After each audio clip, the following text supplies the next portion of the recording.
Welcome to Working Dog Radio, broadcasting the bite. Hey guys, Alicia with Working Dog Radio here again. I wanted to take a moment to talk about one of our newest sponsors, someone that we are super, super happy with and glad to have aboard, somebody that we have known since they literally got into the game. Aiden and Jesse from Rex Specs literally made a product so that they could enjoy life with their dog. Their dog suffered from pannus and they wanted to take their dog skiing, and they went out and they made goggles that fit their dog, and now they make products for your dog, my dog, and everybody's dog. And we've watched them grow, and we are so proud of them and proud to know them. All their products are American made. They are supporting us who support them. These goggles are UV protectant. They protect your dog's eyes from dust, from particles, from anything that could get in the way if you take your dog to the range. One of the products that Ted and I use most often is their Ear Pro. They have Canine Ear Pro. It pulls over your dog's head and it protects their ears. So if you go to the range, you're doing gunfire acclimation, whatever you're doing, those things work great. They have leashes. They have all kinds of cool stuff. You really need to check them out. And we are very glad to have them aboard and very proud of their products. We do have some. We will give some away. Keep watching for us. If you check them out on the socials, it's at Rex Specs, S-P-E-C-S, the letter K, the number 9, and also rexspecs.com. If you use the discount code Working Dog Radio, all one word and all lowercase, you'll get 20% off your first order. All right, we are back. Working Dog Radio, broadcasting the bite. I am Ted Summers. I'm from Tulsa, Oklahoma, as always. With me from Canton, Ohio, is Eric Stambro. Eric, what's up? Just, I'm look like a floating head tonight. I have a dark shirt on. I turn the lights off. I'm like, whoa.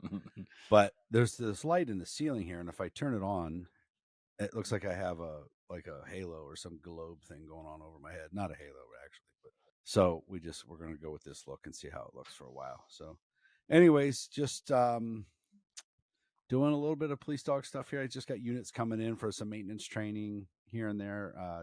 Tomorrow and next Wednesday, I'm doing some stuff. And then it's funny, we're on as you know, the pet dog business is interesting where you'll get into trends of certain breeds that you don't see all the time. And of course we have 5 million German Shepherds, but we're in a Great Dane run right now. Oh, really? We've had like 4 of them in the last month. So, and they keep getting bigger. So I'm doing private lessons with one. I don't do a lot of private lessons, but this particular case I am. He's the biggest one I've ever seen. He's a monster. Real nice dog. His name is Moose. He's huge. Dude, we got one dropped off today. Puts Moose to shame. His head, his face is almost to my face.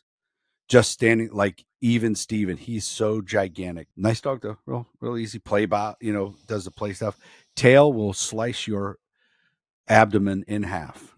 So it's funny because, dude, this is so weird. I got to thank jiu-jitsu for us, and we'll talk about this with the guest today a little bit. But so he's turning. I'm just working leash pressure with him today, just getting him, helping with because his trainer is 5'2".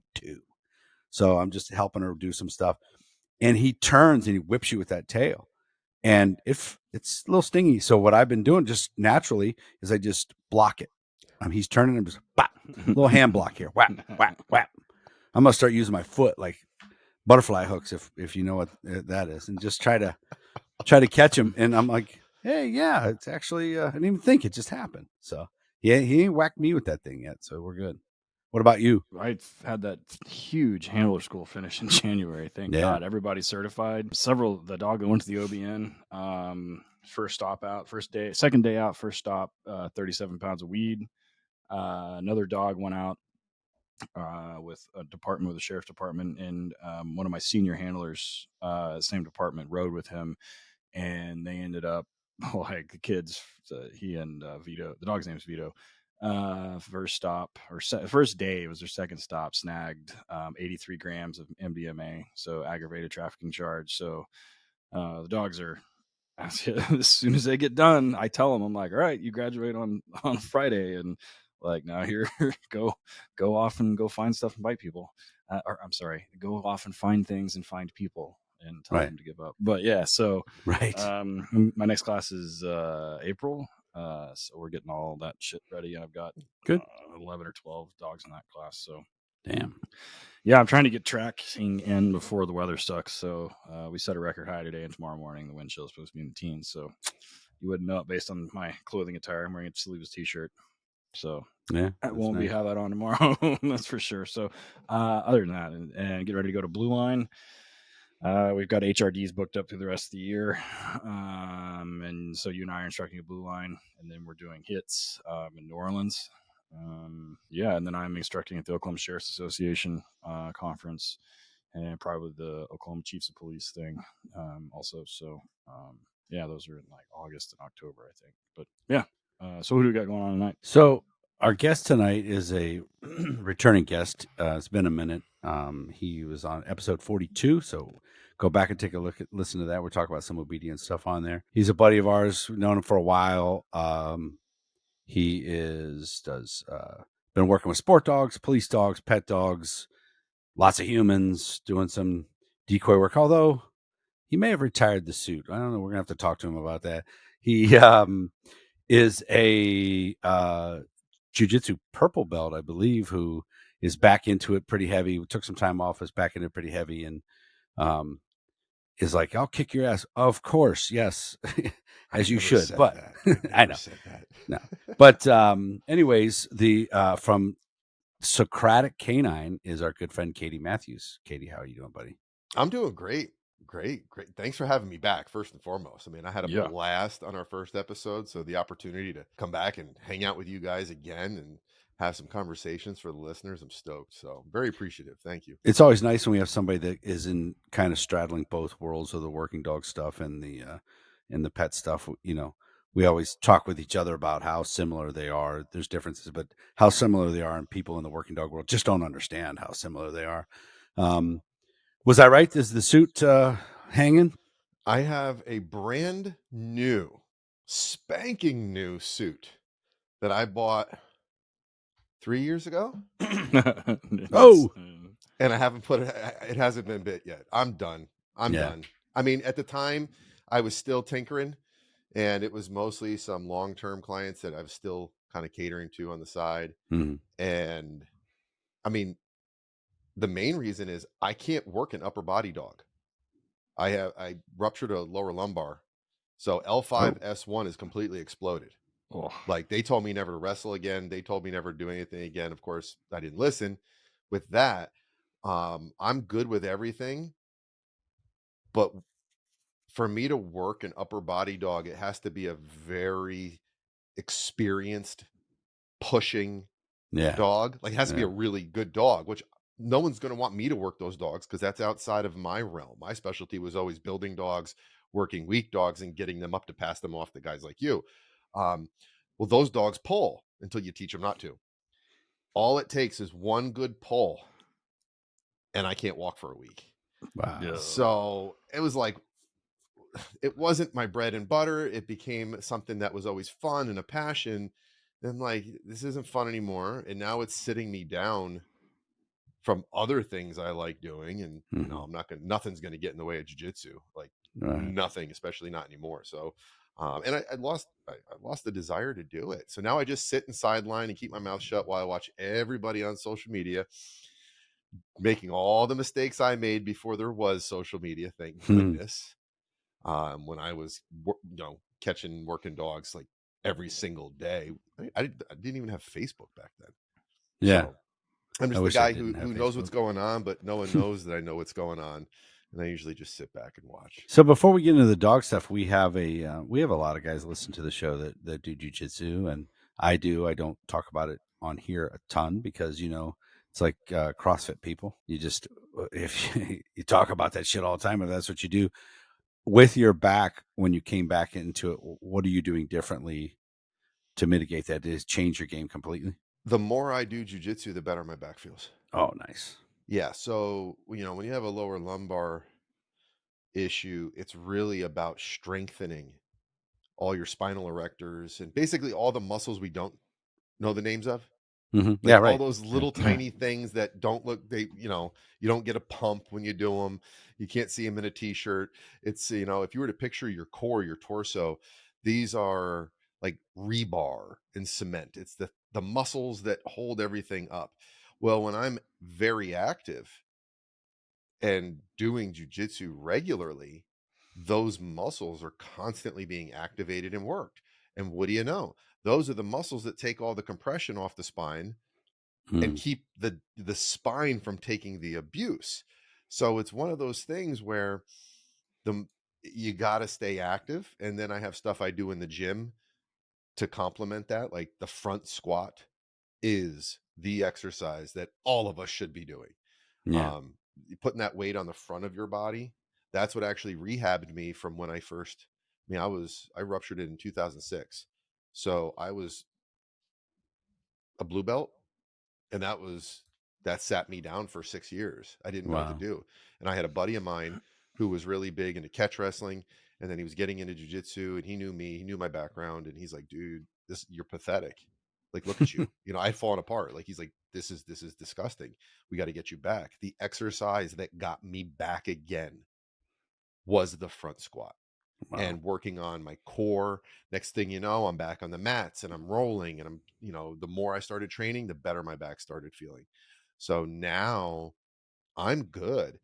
I just, I'm 45, I'll be 46 this year. So I'm also smart. When I see a 250-pound white belt, I don't roll with them. I say no all the time. Like, no, I'm not rolling with you. Like, no, it's not happening because you're a spaz, and I'm trying to continue doing this. Once in a while, I might go with a 200-pounder just to stay fresh, because the white belts are who keep you sharp for the street, because they do wild, unpredictable stuff, and you have to know how to handle that. But I'm just a lot more intelligent about how I spar and who I spar with. I like it. For the month of February, I'm doing really working on frames and getting my knees and back underneath from mount and stuff. So I'm only rolling with the 250-pound guys. I cannot fucking wait for this month to be over, and then I can pick something else to do, because it's of course I'm getting better, but I'm 54, and one guy I roll with a lot who's a white belt, but he was a high school wrestler, a pretty good one too. He's 250. He's 250, and it's like, okay, but I'm still being a pain in the ass with it. I'm still getting frames in there, I'm recovering those knees, and here and there, and then he smother chokes me, and what are you gonna do? So it's fun. Yeah. I love it. Now, something new that's come up, and as of like 2 weeks ago, was I just started instructing. Oh, no shit. Let me tell you. I just got goosebumps right now just preparing to tell you. My first class I taught, I used to teach kids years ago. Totally different, teaching kids jiu-jitsu. But my first class, I think the youngest guy, there might have been 120-something-year-old. The rest, it's all intro. The rest of it's all 30, 40, and some 50-year-old guys. I cannot tell you gentlemen the last time I had that much fun, or not fun, but like enjoyment. Yeah, like pure enjoyment. Getting to share with these guys the fundamental principles, because it's intro, it's like basic concepts. And you guys know from our last conversation, I'm the principles over method guy. Like, let's learn why before we talk about how. And having those discussions in the context of something that I'm passionate about, jiu-jitsu had changed my life when I learned it and got involved. Like, I had to really do a gut check, because like last week I was starting to think maybe I should just walk away from dogs, get my black belt, and open up a jiu-jitsu school. Like, it was that much fun teaching jiu-jitsu. And it's the same thing with the dogs. Like, I got into dogs, and then it was all of a sudden I started teaching people about dogs, and totally different. Yeah. I like it. Well, yeah, because every motherfucker that owns a dog thinks that they know more than you. They're like, I've had a dog my entire life. And I'm like, I've had plumbing my entire life, but I'm not a plumber. So, and I can blow us birthday candles out too, but I'm not a fucking firefighter. But yeah, everybody's had a dog, at least when they show up to jiu-jitsu and white belts.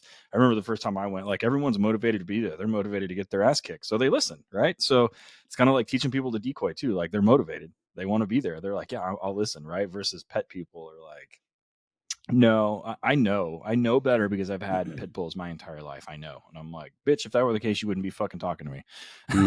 They're not motivated. Yeah. These guys were asking questions. I'm like, oh my God, they're asking questions. Whoa, this is awesome. You know, real quick, and we're going to go on the, we'll have some kids that come to adult class because they're like that 14, you know, like that. And they'll stay, you know, and they just sit there. And I'm like, hey, man, come on. You want to roll? We'll just, you know, we'll play around, whatever. Those kids, every time, everything they do is the fundamental technique. Every single time. Like their Upa shrimp is exactly the way it's taught.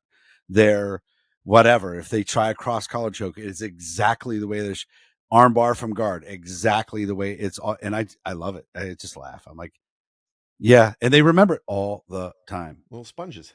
Yeah, it's funny. All right. So what we're going to do is, those of you guys who have been to any of my seminars or listened to Ted and I talk at conferences and things, we both like Ted's got sayings. I've got sayings and analogies that I like to use. I like to do some analogies that can make it like we can get deep, but you'll understand what I'm saying because of the way I say it. Some of my analogies are stolen, you know, beg, borrow, and steal from a bunch of people. I am sure I will pick up some stuff from KD in this episode that I will absolutely be using with clients or with canine guys. Words here and there, a couple, maybe a change of the way I phrase it. So I have a saying that I say at my pet stuff and at my working dog stuff, and I say it a little bit differently, but I always say, be a leader to live for, not a punisher to fear. For the pet people, for the working dog, I said, you need to be a leader to live and fight for, not a punisher to fear or fight against. And I always tell them, in the pet world, if you're always viewed as a punisher, the dog will become nervous in your presence. In the working dog world, sometimes they'll become nervous. Sometimes they'll just fuck you up. Right. So to break it down, and that line right there alone, especially in the pet world, really hits them. So I was listening to a horse preacher, actually, and his name is Todd Pierce. I really like him. He does a lot of preaching while he's breaking a wild horse, like in an hour. And he made a comment, and I stole it and turned it into dog world, and I posted it on Instagram. And I'll read it here in a second, but when I got done, I don't know, like the next day, KD reached out and said, dude, I am deep diving that stuff you said, and let's do an episode and we'll see how deep into the rabbit hole I go with what you're talking about. And I said, so the thing that I posted was the importance of being a leader to your dog. People like to say their dogs are stubborn. Oftentimes it's not stubbornness. Rather, it's a fear of failure and a fear of punishment for failing. Through leadership, you give the dog the gift of freedom, the freedom to fail or make mistakes, the freedom to not be in constant fear of just punishment. Through leadership, you give them the ability to avoid punishment by following you. The easiest way to do that is to stop talking so much to the dog, use body language, use corrections without words, so he believes his behavior caused it. And then I did my be a leader to fight for and live for, not a punisher to fear. And then I said, fuck TikTok cops at the end, because I always got to throw that in there. But in Todd Pierce's analogy was, he was talking about religion, and he was talking about horses, and he was talking about religion. He said the religion causes fear of failure. Jesus gives you the freedom to fail. And so I'm like, ooh, I'm using that, but I'm going to, it's kind of what I say a little bit, but I used it and turned it into a little bit. So then when I said, yeah, sure enough, like a week later, Katie's like, I got it, man. We're going deep on this. So where did you land? What did you think when you read that, and where did we go from there? I mean, when I read it, I read it 3 times, because I always try to read things multiple, just because you hear something different each time. It's like there's at least 3 to 4 completely separate side quests, all within that one brief statement that you made.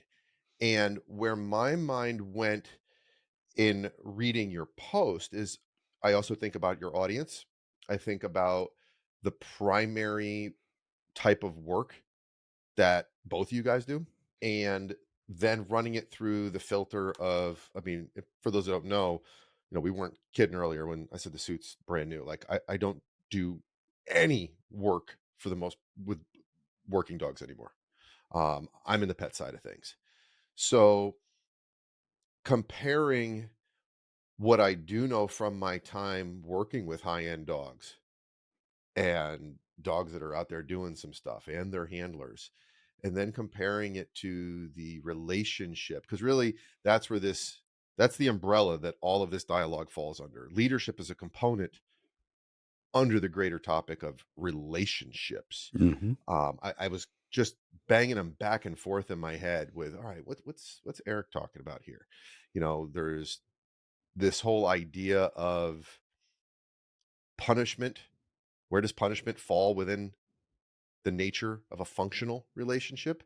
And then there's a whole nother topic of the relationship between punishment and fear. And that's a conversation I have a lot with my audience and my clients. And it's interesting because having had the privilege to be around really quality working dogs, and I'm sure there's some stories that'll come up in this episode, and Ted's gonna nod, because the name that I don't think I've ever mentioned ever publicly is gonna get mentioned tonight in this context when we talk about relationships with dogs and high-end dogs. And it'll make sense to Ted when it comes up. I've had the experience of seeing both. And it's interesting because the challenges are different, but the solutions are the same when we talk about relationships and we talk about leadership, whether it's, someone in a patrol car that's got a dog that is going to potentially save their life or save someone else's life or prevent damage from being done. Or, Susie Q and, her Connie Corso that she thought looked cool when it was a puppy. And now it's 2 years old and it's fucking people up. So, I mean, that's just scratching the surface, and let's get out the shovels. So when I do right now, the conference or seminars that I'm doing, or conference, the topic is, it's called e-collar without conflict, but it's actually removing conflict from your training. Using the e-collar is part of it. Using the e-collar to fix problems caused by the e-collar. And so kind of trying to help those people do it. But a big portion of the thing, even for the working dog guys, is the relationship and what you're doing at home with the dog that's causing, because I do a whole big section about what you're doing off duty that causes the problems on duty. Fuck. Yeah. Yeah. Good Lord. Yeah. Man, I feel like I could maybe I should write a fucking book on that alone. For police officers that have dogs that stay at their house. I mean, yeah. And a lot of this stuff, I think about when I was a handler in the beginning and things that I could have changed. I didn't know, right? I don't know. And I'll say this, Ted and I've talked about this a lot. Where I was even 5 years ago is not where I'm at right now as far as knowledge base and what I'm doing. I've changed my system so many times. I think where I'm at now is I'm going to be for a bit, unless something, like I really realized something I was doing could be corrected, change, and there's always little tweaks. We always talk about work that dog in front of you. There's little tweaks, difference on different dogs, but I've changed so many times. Like, so the stuff I was talking about with conflict in 2018 when I retired, I didn't really know. I wasn't really understanding why a 10 by 12 kennel might not be good for the dog, and why the dog is running in circles, and why a crate would be better for certain dogs, and why downstays might be better for a dog for a long period of time, and how that can fix some problems, and all this and that, and why pairing my words with a e-collar can cause problems with some dogs. And I know a lot of people that train e-collar where it's command and stim at the same time, and a lot of dogs do great with that. The dogs that I fix, the problem is because they command and the e-collar is done at the same time. So you can see when you walk behind that person, when you say heel, and the dog leans away, and sit, and they flinch. And it's like, I started thinking, I was like, their relationship there's a problem there, because that dog is just waiting to get fucked up. Every time you open your mouth, I get corrected. But I taught that way. I taught that way for a long time. It was with a choke chain in the leash, for a long time. And then I taught that way, taught that leave it with the stem all the time. And I actually, to be honest with you, one of the reasons why I changed that was I had a female trainer that worked for me that I hated the way she said leave it. And I'm like, I can't listen to you fucking say that anymore. Because I'm weird like that. Like the way people talk and mouth noises and things. Like I'll turn off a podcast. Like, nope, not listening to that. Because you said at the end of walk or something. I don't know. Your favorite episode of Family Guy is how he pronounces cool whip. Yeah. Yeah. Cool whip. Yeah. I used to be a big Howard Stern listener, and he says like he silent H's, like huge. And then I'm like, dude, I can't listen to that. So anyways, I was all over the place there. I really didn't send you down any direction, but let's just talk about relationship then. The one thing that's universal to every person with a dog, whether it's pet or whether it's patrol or working, is there is a relationship. There's a you can't deny that. And I have found that so many people miss out on a whole world of information that could change their life with their dog simply because they already have a predisposition to not wanting to even acknowledge that there's a relationship. It's actually the word, because with everything, people have associations with things, right? They associate. I'll give you an example. The term fur parent, right? Ted's face said it right there. Like he just took a huge breath. There is an association that most dog trainers or people in anything resembling our capacity, we have an association with that word, and it's not a good one. I've been trying to take the opposite approach to that and say, well, I'm going to have a different association with that word. So when I talk about fur parents, I'm like, I got no problem with the word. The problem is if you're not a good parent. No. So you want to be a fur parent, do some parent shit. And I got no problem with the term because I respect the job of a parent, and a good one especially. So people have these associations with these words. And I see a lot of people, when you start talking about relationships, in their mind, they're already kind of, especially guys, they have an association of relationship, meaning romantic and love and soft and cushy. And it's like, no, man, I'm being pretty literal and objective here. Relationship, you and another entity. Hell, it doesn't even have to be an entity. You have a relationship with food. You have a relationship with money. You have a relationship with, the list goes on.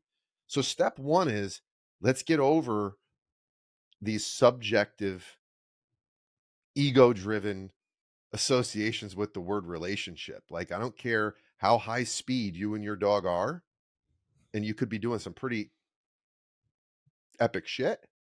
You have a relationship with your dog. It's interesting. Anthropomorphism fucking kills me. And I am forbidden from talking to pet people a lot of the times, because we've had people just call themselves fur parents, and they're like, oh, my dog loves me. And I had this woman that had 3 pit bulls that would fuck her up and fuck each other up every time she came home. She lived in like a $6 million house, and the foyer of her house had holes in the drywall. Beautiful house, by the way, like travertine tile, like, the Porsche and Jaguar in the driveway, but 3 rescue pit bulls because she couldn't afford whatever. Regardless. So also all 3 and 2 of them she just literally picked up off the road. So who knows? And so, she was a resource, deciding, trying to tell her what resource guarding was and everything else. So she would come home, she'd have to come through the garage, because if they met her at the front door, they would just fight in the foyer. There's dried blood on the foyer. I mean, it was insane, right? Lived all solid white furniture. I was amazed that it was still clean. Anyway, I told her, she was like, they love me. I was like, if you died in your house and you didn't feed them for a couple of days, they'd eat you. They don't love you. And like, she was mortified. And of course, Alicia was like, okay, we're going to take the autistic retard out of the room. And, and I say the same thing. Like, Eric, you mentioned the horse preacher, and we've been talking about jiu-jitsu stuff. And I like to describe to canine handlers that dogs are ritualistic creatures, right?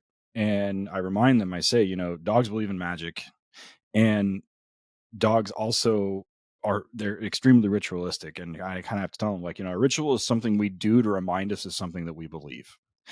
And I said, so when this dog comes, and for my detection handlers, I say, when this dog comes into odor, he 1,000,000% needs to believe that something is going to fall out of the sky.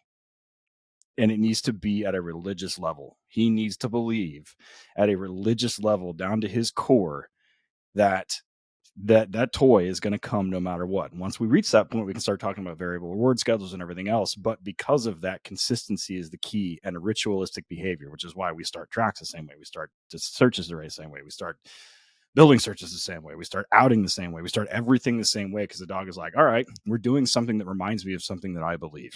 And that is how I get handlers to be good, quote unquote, leaders with their dogs. And rather than forcing, because a lot of the dogs I have, like Eric said, I've seen handlers, like when you go to those seminars and you see a dog that's afraid to do something and a handler's afraid to correct him. So now both of you won't do anything because one of them's afraid to get corrected and the other one's afraid to get fucked up. So everybody's in vapor lock. And I'm like, dude, just fucking wait. Like, just wait. Tell him to do something easy. Tell him to down. He downs. Now reward him for downing. Play with him. Out him. Send him again.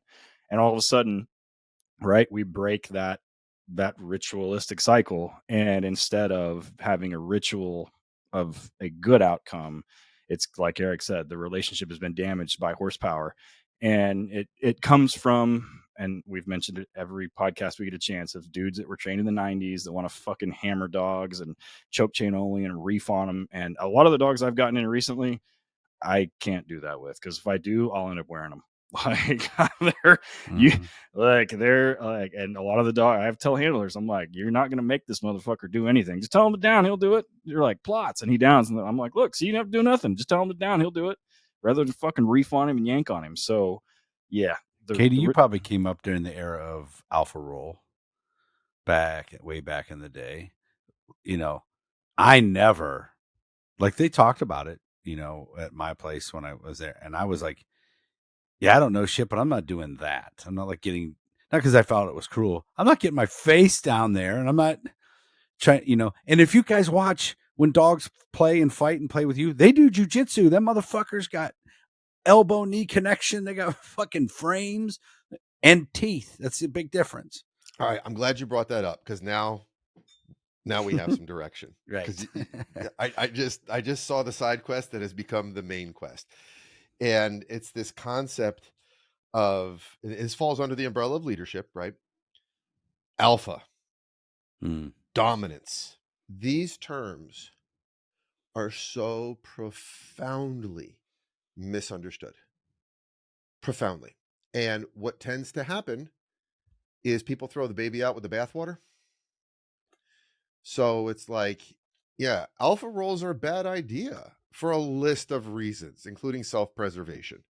Never mind behavioral science. No, like, it's just dumb because you're gonna get fucked up. But then what ends up happening is so many people hear that, so they throw out the entire concept of what alpha is and what it isn't. They won't even explore it any further. And it absolutely needs to be explored and needs to be understood. Now, yes, with any productive discussion, there has to be a common language. So it's like, the first thing is, well, what does alpha mean to everyone? And I've had numerous conversations about this with my clients. And for me, the way I view what alpha is I say alpha is an identity, not a role. And what I mean by that is, a role, you can aspire to acquire skills, experience, talent, to one day fill a role. Like, you can move into a role, you can move out of a role. An identity, that's who you are. And when I think of alpha, and I'm talking about humans too, to me, it's a true natural identity, and you're born with it. So, examples of what I'm talking about: watch a group of dogs interact. Never mind the definitions of social hierarchy, or are they fluid? Because in domestic dogs, the hierarchies are fluid and they're not as rigid and blah, blah, all the different stuff people want to cite reports. And there's science, there's observational studies on both sides of the fence. So they wash themselves out. Just watch some fucking dogs. You can tell who the big dog is. And it's not because he's fucking everyone up at all. He probably hasn't touched any of them. What happens is, dog who doesn't know him comes up, they shove their nose up their ass, they get a whiff. I call that reading the resume. And all of a sudden you start to see behavior change. How? No one got alpha rolled. No one got bit. No one got growled at. The dog just suddenly changed their behavior. It's because there's a chemical signature associated with the hormonal presence, the activity, everything going on. That's identity. You can't change that. And it's the same with humans. If you've been around a true alpha, not the people that wear shirts with skulls and talk tough and like, I'm this and I'm that. No. Like someone who really is.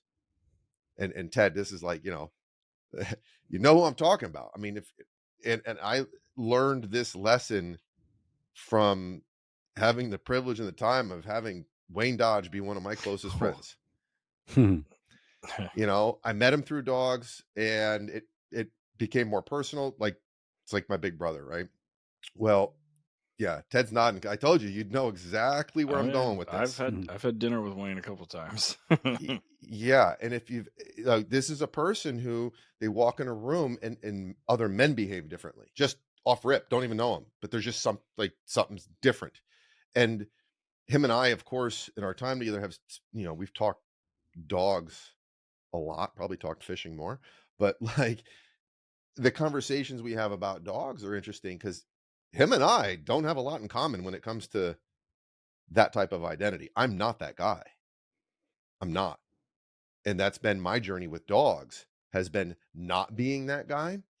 And, we'll have conversations, and I mean, I've seen him with dogs who, a couple times, even a pet dog situation that I was aware of, where the dog had like really wrecked 2 people and bit 3 others. It was a friend of mine. My friend knew who Wayne was, wanted me to, can you get Wayne to come over? So I pulled a string. The dog walked in the room, put his nose up, twitch, turned and walked out, went the other side of the house. We couldn't get him out of the other side of the house. Well, why? He didn't touch the dog. He didn't do anything. And then we went out in the yard, and he was trying to get the dog to play with him. I had to play with the dog on a tug and slowly get him closer to him so that he could touch the tug. And then the dog looked at him, he saw his nose wiggle, and he let go and went away. That's when I think of people and dogs and what alpha is, and let's even get rid of the word alpha, just an identity of a person and who they are, and a dog and who they are. That's something that you can't change, if that makes any sense. Yeah, if you read Ritland's book, in the book, he talks about a decoy. I don't know that he mentions him by name, but if you read the book and he's talking about kind of selection testing and some of the stuff, and like talking about a decoy that can just lay on the ground and run dogs, that's who he's talking about. Yeah, the world is the dog world is a lot of guys that I never met Wayne, but I had heard of him and everything, especially when I went out and did the SEAL contract for a little bit, because he had that contract in the beginning on the West Coast. But Wayne isn't into dogs anymore, and so like a lot of guys could have learned more stuff from him and stuff. Early on in the show, I asked him to come on the podcast, and he's like, fucking nah, laughed at me. I'm like, fuck, I think had to ask. I think he told us to have KD on instead. Yeah. There's a thing that I have in my PowerPoint. We do a PowerPoint for the dogs that train inside our building, to keep my trainers on task and keep me mostly on task, because I'll drift off. But and it's a saying that I stole from Rich out in Northern California, is in a pack of 20 wolves, 19 of them have chosen to be followers. They've chosen. The one guy, he has no choice. He's just a freaking leader. And that's when I then start getting into what the people need to do with those, with that dog. Now where do you land on the dominance? You mentioned dominance. So hand in hand with that goes the reality that those true leaders, those true, whether dog or human, just by natural selection and nature's grand design, they're unicorns. There aren't a lot of them. Well, all right, so then what does that mean for the rest of us and for the rest of the dogs? Well, as much as everyone talks about reading dogs, identifying dogs, and we always hear train the dog in front of you, I don't hear enough people talking about reading handlers and talking about who the handler is, because there's two people in this relation. There's two entities in this relationship. There's a dog who everyone's comfortable talking about this dog's level of social rank aggression. This dog's real biddable. This dog's a motherfucker. You better say please and thank you. This other dog, he's a bully, but he's really not that dog. So you kind of have to put it to him a little bit, and then he's good. Like, everyone wants to have these conversations about dogs. You have to take into account who the human handler is, their temperament, their predisposition. Because let's say by some freak chance, just for the sake of discussion, you have Wayne and me walk in to become handlers in some situation. Him and I are at different ends of the freaking spectrum. Yeah, it doesn't help that Wayne's the size of a fucking door too, which like but there's still there's differences, because I know people that are a lot bigger than him, that I've seen dogs, they get to choose between who they're going to bite. They're taking that bigger dude because there's a certain smell around someone else. Mm-hmm. So identifying like who the handler is, what is their temperament, what is their disposition. I'm speculating, this is your guys' world. I would hope that units are putting time into recognizing who their handlers are and choosing what dog goes to them, because they're not. They're 100% not. I was being optimistic. Yeah. No, they come in and buy what they think they want, regardless of the handler. I have a dog right now that his name is Cuba, which is a perfect name for him because he's a fucking communist. Everything is his, comrade. And he's the kind of dog that, like, if you want to fight with him, he'll fight with you. But you don't have to. I mean, you don't need to fight with him. Like, he gets it. Like, he knows where the toys comes from. He knows where the food comes from. And the guy that's getting him is an experienced handler. And in front of him, and they told me, they said, we want a dog that, he said, he's like, I want a dog that's a challenge. I'm like, okay. And I flat out told him, I was like, I know you pretty well, but not like that well. And if you're the guy that gets in your feelings and like overreacts, you're not going to win that shot, because that dog is going to land. He is going to punch you in the fucking face every chance he gets if you fuck with him, if you get all up in your feels about it. And then there are some dogs that are compliant like that. You don't have to do it that either. But I mean, dogs that are acceptable with that. But no, they do not do that. Like, they don't do an evaluation. I've had some departments come through recently, like with their little checklists, right? Like, they have a checklist of they want to see this and this and this and this. And I almost every time I see that, I've done it before, and I'm like, where's the handler one? And they're like, what? And I'm like, where's the handler one? And they kind of look at me and I'm like, oh, okay, I'm just kidding, but I'm not really. And so there are some dogs that you can't get fucking froggy with. You don't need to. Like, it's just, I mean, they don't need it. But some guys feel like they want to do it. And well, that's where, Eric asked about dominance. That's where that comes in, is this word is still out there and people don't even really understand what it is. And the fact that, one, we have to acknowledge that there are dogs out there there are some who truly believe they are dragons and that everything else in their presence is inferior. And then they're not going to like do anything. It's not, those are usually pretty almost chill, cool dogs until you challenge their dragon status, which an intelligent, less emotional handler can navigate that without having to do any dominance rituals. Like, you don't have to show that dog your boss, because quite honestly, you're not. Like, you're not going to be his boss. Let's have a talk about collaborative partnership. And, you mentioned, what you do at home, being smart with dogs like that. If you can be intelligent and you can avoid conflict and build true partnership with. But then there's other dogs who, they're not that dog. They're number two. And number twos are often bigger dicks than number one, because they're still trying to, they feel like they need to prove that they're number one, because they really, really aren't. Like middle children. Yeah. For all you middle children out there. Now, that's a dog who, all right, we might have to talk about appropriate conflict. There might actually be times and scenarios where we do need to create a scenario that we know we can win. There isn't going to be a lot of, collateral damage. Mix that in with a little bit of intelligent management, and with the right handler, now you can get some respect from that dog, and he can say, oh, okay, I guess I'm really not ever going to be a number one. So with all that being said, it's not a matrix. There's not a set cookie cutter formula. And I think I see on my side of things, and when I watch from a side on what little I see of what you guys do in that world, I see this hammer and nail approach, and I'm like, yeah, no, it doesn't have to be that. But that doesn't mean there aren't situations where conflict could be beneficial if handled appropriately. It doesn't mean that there aren't situations where we do need to have some conversations with that dog. And more often, it's the conversations we don't need to have with that dog, we shouldn't have with that dog. It's totally unnecessary. And that goes even on when we haven't talked much about this yet, but like the softer dogs, a dog who's going to get flinchy and who's going to stop working. And he could thrive if he was with someone who allowed him to thrive. If he was with a leader, because leaders don't crush, they lead. Leadership is a burden. It's not a joy.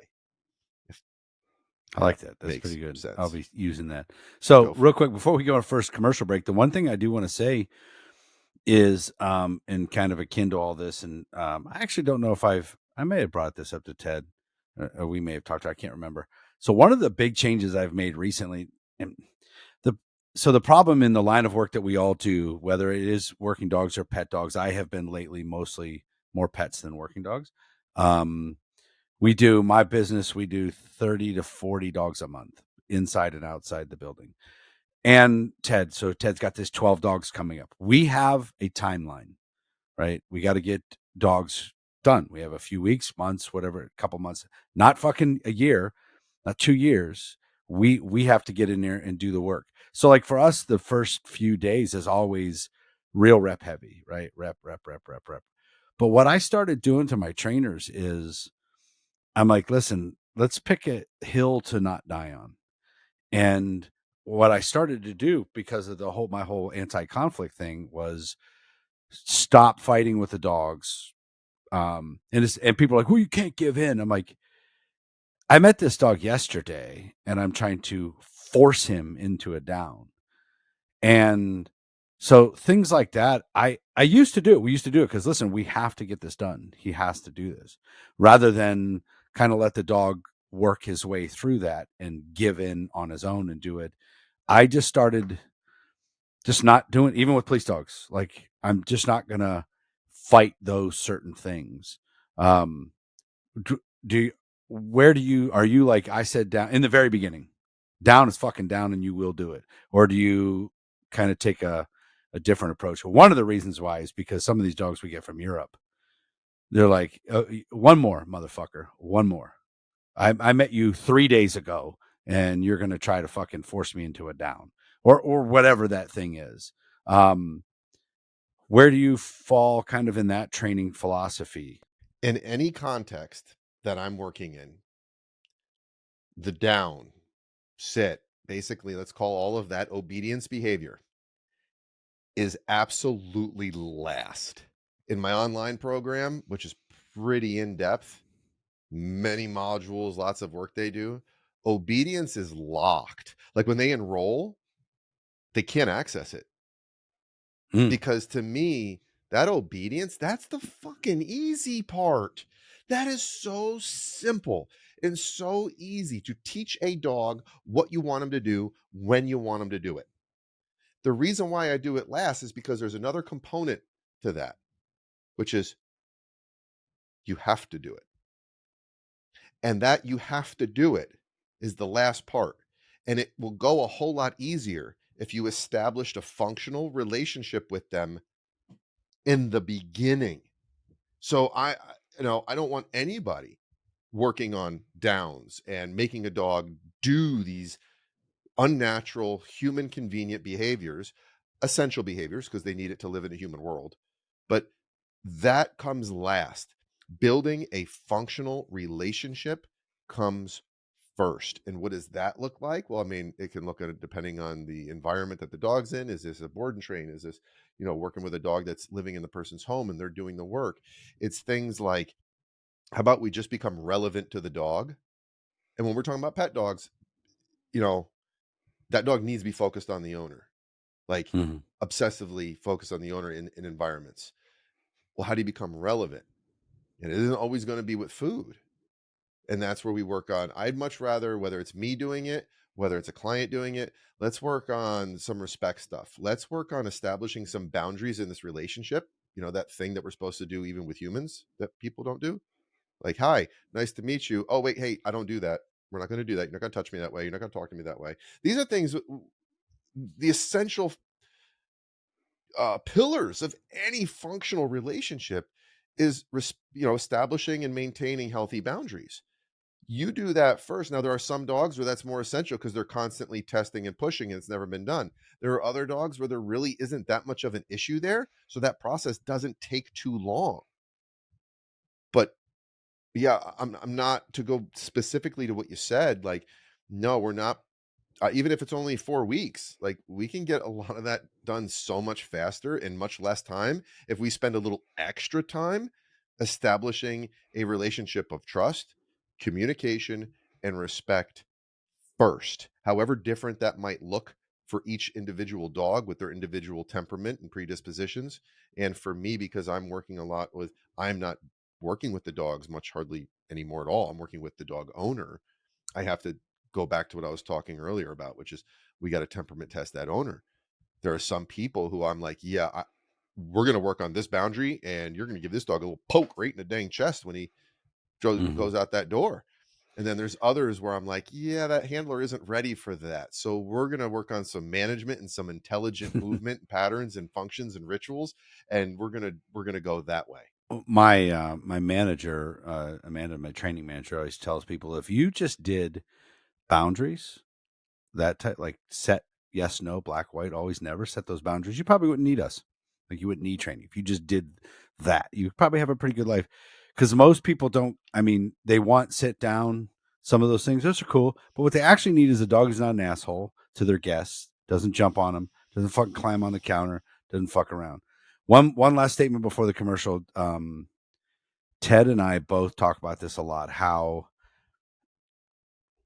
training working dogs with food does not make you suddenly like penis. Like, if you liked penis before, cool. That doesn't change.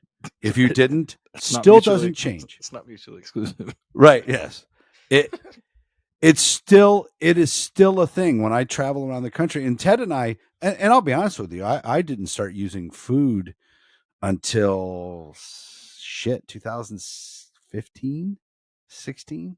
So not even that long ago. I was using toy. First I didn't use anything. It was all just compulsion because what I learned. Then I was using toy. Then I got sick of fighting over the fucking toy every rep and how much slower it was. Then I started using food. But still, when I go out of town to teach at the seminars, we use food during the seminar. And there's guys like, yeah, I've never used food. My trainer would freak the fuck out right now if he saw that. And Ted and I both, he didn't used to use that. He didn't come up that way with food. He probably was a little bit earlier than me with it. But what do you say to the folks that on the working dog side that are like, yeah, that's pussy shit. Get that stuff out of here. You have no clue what you're talking about. Yeah. Like literally, you have no clue what you're talking about. And there's so many different components to that. Like I was guilty of that in a way. I was that way with clickers. And, case in point, it was a conversation I had with Wayne. He asked me if I was using clickers. I remember the phone conversation. And this was, I think he was still out in the West Coast. He had just got back. And I made a very overly confident and inflammatory statement about clickers. I was like, man, do I look like an old lady or a blank? And it was, very vulgar word. And he goes, oh, you think that's who uses clickers? He's like, because I got some guys I know right now that I'd be happy to have you have that conversation and tell them that that's what you think they are. And as soon as he said that, it was like, I fucked up. I immediately knew my foot was all the way in my mouth. And I was like, okay, I was wrong. Educate me. And that opened up a whole new door of learning how to use mechanical markers in training. I was using food before that, but still same thing. I was that ignorant about clickers as you're talking about people are with food in general. And it's just simply, if you learn, get rid of the associations, get rid of the emotion, get rid of the ego, you can use food and be incredibly successful. You can also use food and you can create the very problems that those people are basing their positions on. I'm not saying it's without fault. It's without failure. You can misuse any damn tool. But I mean, I was guilty of that type of ignorance at one point.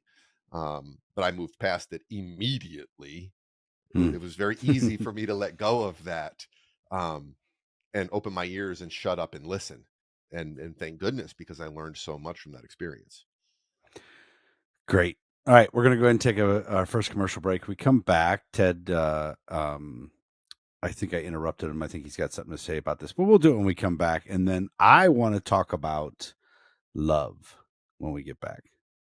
Stick around. Don't skip the commercials.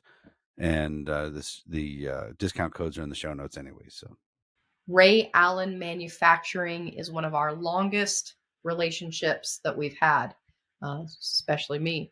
I'm just kidding. We love Ray Allen. They are everything dog. And I don't care if you have a pet, the tiniest pet, all the way up to the gnarliest canine. These guys make it. They manufacture their stuff. Matt said back their hands sewing things. We've seen it. They invent products. They collaborate with other trainers who think that they might have a product that the world needs to see, and they'll make it. They are awesome to work with. They are innovative. They are professional. They are fantastic to work with.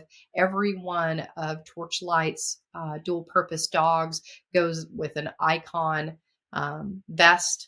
They're fantastic. We order from them all the time. If you guys are looking for a discount code for Ray Allen, please go to rayallen.com and use RAMWDR, all caps. That's RAM WDR for 10% off. And check out the line of muzzles that I make specifically for them. I think you'll like them. All right, everybody, we are back. Working Dog Radio, broadcasting the bite with our good friend KD Mathews from Socratic Canine. Even the name sounds smart, so he's an intelligent dude. That's why we love him. I like watching you on your stuff on social media. I get on your lives a lot. Can't stand when you have the dip in your mouth when you talk, though. I got to tell you that. I haven't dipped in a while, man. I know, dude. Good. Because I was like, nope, not going to watch that. And I just turn it off because I'm weird. So, Ted, where do you fall in what we were talking about at the end there? So I started using food, and I've got kind of like a roundabout story that involves a guy on Instagram that reached out to me that's a canine handler. I'm not going to mention his name. He has a fairly large account that doesn't revolve around canine stuff. And we were talking about before the break about relationships and like boundaries and some of the other stuff. The one thing that pet clients always say to me, or my trainers, is like, the dog is so much better with you than he is with me. Right. And canine handlers say that a lot, like when we deliver the dog, because, I handle a certain way and Jaden and my trainers handle like I do because I taught them. And at the end of my schools, my handlers handle like I do. So the dogs are typically used to us being handled by me or whoever, right? By multiple people. Same thing with the pet dogs. We have in-home dogs, which go home with my trainers every night, and then they bring them to the kennel when they're working during the day, and they get reps and stuff in there. And then we have kennel dogs, which are in the kennel and stay, and they get worked by whatever trainer is working. So it's a very transactional relationship. So the dogs end up getting like super clean. They're like, all right, cool. I'm going to get out. I'm going to do something. What am I going to do? I'm going to send a place. I'm going to go heal. I'm going to do this. I'm going to do recalls, whatever I'm going to do. Right. So the initial speech is always like, well, why do you think that is? And the clients are like, I have no idea. My canine handler's like, I have no, because my canine handler's always like, because you're the trainer. I'm like, okay, that's not why. that is not fucking why. I was like, you're going to spend more time with this dog than you are with your family. So you guys are definitely going to have a relationship at some point. But why do you think that is? Like, why do you think he listens to me and not you? Like, you've only had him for a week. Like, what's the deal? Right. So we have this initial conversation, and it revolves around management and boundaries and what we allow and what we don't allow, and what Eric was talking about, like when you're not working, like what the dog's doing, what you allow them to do. And some dogs can, separate that. Some can't. With the pet side, those boundaries are something that always, like, you have to do. Like, dogs will consistently push boundaries. Even dogs that aren't like these super gnarly. They're not even number 2s. They're like number 10s. Right. But they're fucking dickheads. They want to get on the couch. They want to do that. If you don't want them to do something, they're going to continue to do it. Right. So people just kind of acquiesce and let them do it. So this guy reached out to me on Instagram. He's a canine handler. He's like, bro, my dog went down. I'm like, I didn't even know it was a fucking canine handler. I'm like, what are you talking about? I assume we're talking about a pointy here. Like, what's going on? So he tells me everything that's been going through his, like, that they've tried, like forcing the dog down, using toys, using this, using that, using all this other shit. And the dog's tagged him a couple times. He's trying to force him to do something. He's tagged other people. And he's like, some old school trainer told him to do this. And I was just kind of like, all right, I don't know this dude. And I don't want to come off like a dickhead. So I just kind of explained opposition reflex real quick. And I'm like, use food, bro. I was like, and I sent him a picture of Bill Jack, which if you don't have Bill Jack, you have Bill Jack in Florida? Yeah. Yeah, that shit's like crack. Dogs will play the piano for that. And I was like, get some Bill Jack, get some of this. And I taught him the trick where you touch the stomach, right? So, and I was telling him, I was like, the dog doesn't want a working dog doesn't want to down because he's afraid he's going to miss something. Right? Like, he's afraid you're going to throw a toy, or he's afraid you're going to ask him to do something that requires more muscle movement to get up out of a down position. And it requires more. He's like, well, fuck it. If I'm going to have to get up, I'm just not going to down anyway, because I'm getting ready to do something cool. Pet dogs, sometimes if they won't down, it's like, I can't run away from scary shit. So we've got 2 different problems, right? Like the pet dogs, we have to let them know we're not going to abandon one, and they're safe with us. The working dogs, we have to let them know that, like, good things happen when we down and we have duration. So we have 2 different things going on. So I kind of go back and forth to the student IG for a little bit, and it's like, touch his belly. Like, opposition reflex works in 3 dimensions. It's not just fucking yank on the leash when they're tracking. He's like, holy. And then, like, the next day he came back, he's like, holy fucking shit, I've been trying for a year to get this dog down, and it fucking worked. He sent me a video, and I'm like, no shit. Now layer a e-collar on top of it, use negative reinforcement. So I explained that to him, and he's like, no fucking way, this is fucking rad. So we went from not having a dog like in 2 days, and I'm like, dude, it's in, but and I don't know where the dog came from. I don't even know this guy's. I think I'm not even say where he's at, but I think he's up in the upper Midwest somewhere. I don't even know where the fucking dog came from. Based on where he's at, I think he came from a large kennel, which who knows what the history is with this dog. And what kind of nice dog. I mean, it's a big ass shepherd. So super nice guy. And but the thing that I want to circle back to is canine handlers and pet people always say the same thing. They're like, the dog is so much better with me than he is with you. And I kind of look at him and I want to be like, oh yeah, why do you think that is? And it's not because I'm a trainer. Like, even my personal dogs and my girlfriend, right? Like, when I'm eating dinner, my personal dog won't come up to me and ask for food, but he is in my girlfriend's shit. He is in Christine's shit. Like, he is like, hey. And she's like, why does he do that to me? And I'm like, bitch, because you feed him all the time. Like, that's, why do you think? Like, because, and she is I get serial killers in from Europe, and she's the tater tot chick. When we get serial killers in, she comes in and they're just exploding at the doors, and she comes in, fucking prim and proper blonde chick, whatever, and fucking tater tots, and they're like, yo, all right. So now she's the tater tot chick. So every time, all of them love her, and she fucking scratch on them through the kennel, and I'm like, hey, this dog's already bitten people, and she's like, no. So yeah. Tater tot. Why do you think he's as good with me as he is with you? And I'm like, oh yeah. Why do you think that is, huh? So one of the things we talked about in the beginning, I want to jump on one thing when you're talking about the pet parent. What'd you call it? Fur baby. Fur parent. Yeah. So I'm so obsessive about that for a while my trainers were not allowed to say the dog's mom or dad. Right? It was the male owner or the female owner, the husband or the wife. And I'm like, because I want you guys to mentally get out of that thought process of mommy and daddy. I also refuse to allow them to call their food pouch a treat pouch, because I wanted them to get the fuck out of their mind.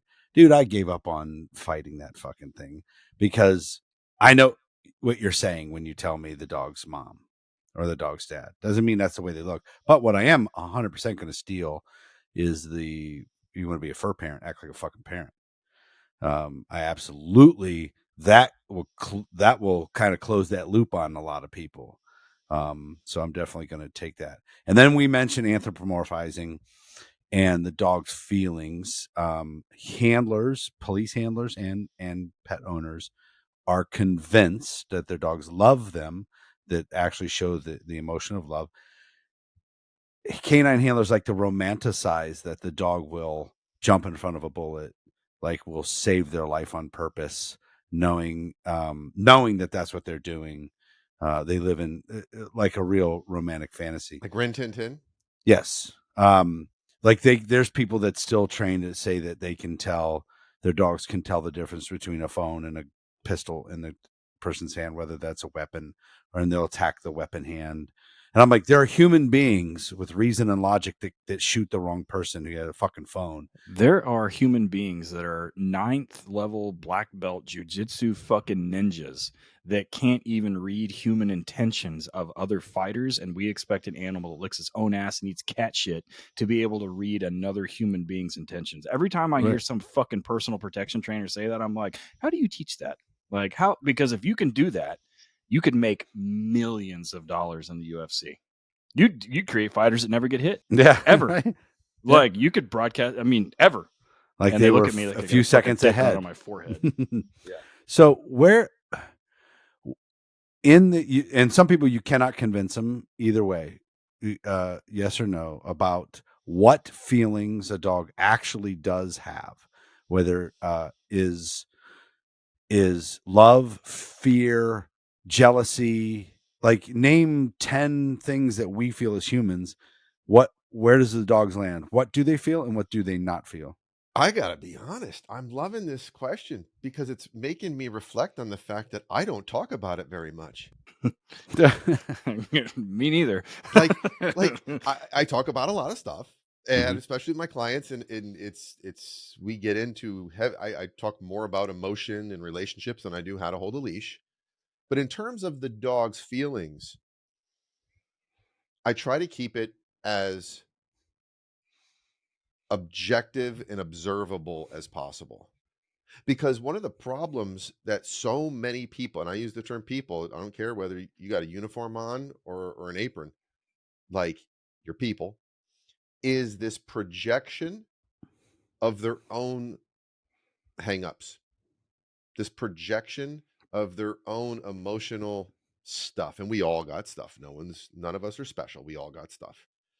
It's just, how do we handle it? And getting into the dog's feelings, I will typically shift into, hey, let's talk about reading this dog.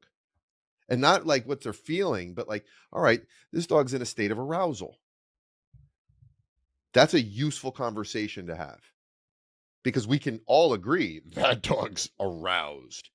Well, is he angry? Is he jealous? Is he frustrated? Well, we can get into maybe he's on a leash and his hackles aren't up. He's barking a lot. He's fine when he's off leash. It's probably just barrier frustration. And I'm not saying I diminish the value of how a dog feels, but I definitely want to keep people from getting too far down that farther down that rabbit hole of being consumed with trying to understand the intangible, unidentifiable feelings that at the end of the day will still only be a guess. Like the dog can't tell us. Arousal, okay, fear, anxiety, distress. Like, let's talk about those are much more readily identifiable, and we can work with that information. And then what I want to do is hey, let's stop talking about the dog's feelings. Let's talk about your damn feelings, because it's your feelings that are fucking all of this up, not the dog's. I think I lied earlier. I guess I do talk about this quite a lot, but I don't talk about it in these terms because I'm kind of spectrumy. So I kind of yeah, definitely I'm on a spectrum. So, and because both pet people and canine guys like, and sport people for that matter do this, right? Like, he's never done that before. It just came out of nowhere. It just happened. I don't know how this happened. I didn't see it coming. And I'm like, of course you didn't fucking see it coming. You're not paying attention, shithead. Right? Well, I say that to canine handlers. Pet people, I don't say that to, but right, inevitably the problem like just happens, right? Like a multi-dog household, and they get into a fight, and all of a sudden they've been cohabitating forever, and it just came out of nowhere. I'm like, all right, let's back up like 2 months. Like, walk me through the last 2 months, right? Canine handlers. There was a dude at a seminar that his dog had torn up the inside of his fucking car, right? Now, how we learned this was the dog at 5 years old decided that you couldn't get him out of the goddamn car. He would open the door and he would bite the handler. And he's like, it just started. And like, nah, it didn't. Like, and you look in the front and like the headrest is all fucking torn up. Like, all like, I'm like, so he just bit you. Yeah, that happened. But this has been coming for a long time. Right? I can see it, even though I'm not here. Like, I can see that this has been coming for a long time. Right? So the dog is overstimulated. The dog is then fucking tagging shit in the car, and he gets out and he's got stress loaded. And then, you know, he gets fucking loaded and he comes uncapped and turns into fucking confetti. And he's like, boom, first thing comes out. Right. And on top of that, this handler had taught the dog, or whoever he bought the dog from, had taught the dog to bite the first thing he came to when you do a popper drill, which is we're not going to get into that conversation, but it just happens to be the handler. So once we fix that, right? Pet people, the same thing, multi-dog household, right? And they always bring us who they think the problem dog is, and it's never the problem dog. And it's always the other one. It's always the other dog, right? And you're like, okay, where's the other one? They're like, oh, well, I'm going to bring him next. I'm like, you should have brought him first, right? But so when you talk them through it, right? And I guess I don't use the term feeling, but I'm like, dogs are, they're experiencing stress. They're showing signs of stress, and police dogs, they're showing signs of being uncapped. They're showing signs of pressure. They're showing all of these signs, and you didn't see them.